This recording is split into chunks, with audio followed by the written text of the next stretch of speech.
La hausse maintenant des vols dans les magasins. Le phénomène est tel que la police n'arrive plus à faire face. Certains directeurs de boutiques ont donc pris une décision radicale, celle d'afficher le visage des violeurs. C'est illégal, ils le savent, mais assument. Ils ont dit pourquoi à Anaïs Sanquet, Léana Bonas et Frédéric Bonne. Discrètement, cette cliente glisse un parfum dans sa poche. Ici, une autre femme subtilise un torchon pour le placer dans son sac.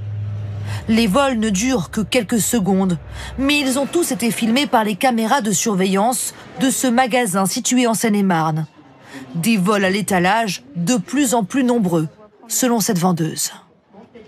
Et donc ça, elle l'a reproduit 3-4 fois dans la même après-midi. Et c'est pas forcément les personnes à qui on s'attend. Des fois, c'est des petites mamies avec leur chariot, on les voit même pas, elles mettent dans le sac direct.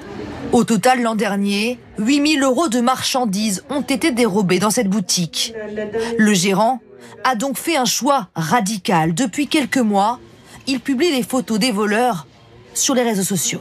Le point le plus poussé, je dirais, sur cette décision, c'était aussi de dire, bon, chez nous, si vous venez, on n'hésitera pas, on va publier votre photo. C'est vraiment de dissuader, l'objectif est de dissuader. Et moi, j'ai pas les moyens financiers d'aller prendre des agents de sécurité, mettre des portiques anti-vol à tout va. La pratique est illégale car c'est une atteinte à la vie privée. Pourtant, elle prend de l'ampleur. Sur Internet ou même en vitrine, beaucoup de commerçants n'hésitent plus à afficher les visages des voleurs. C'est le cas de Bastien Landos. Cet opticien, lassé des vols à répétition, donc là il prend une paire, 2 paires, a lui aussi déjà diffusé ce type de photos, jusqu'à ce qu'il reçoive cette lettre des autorités. On a le courrier de la préfecture qui est juste ici, voilà, qui nous dit qu'en fait on risque 45 000 € d'amende et 3 ans d'emprisonnement. Je trouve ça scandaleux parce que les voleurs finalement risquent beaucoup moins que nous, donc voire même rien du tout, puisque la plupart du temps ils sont pas arrêtés, ils sont pas poursuivis.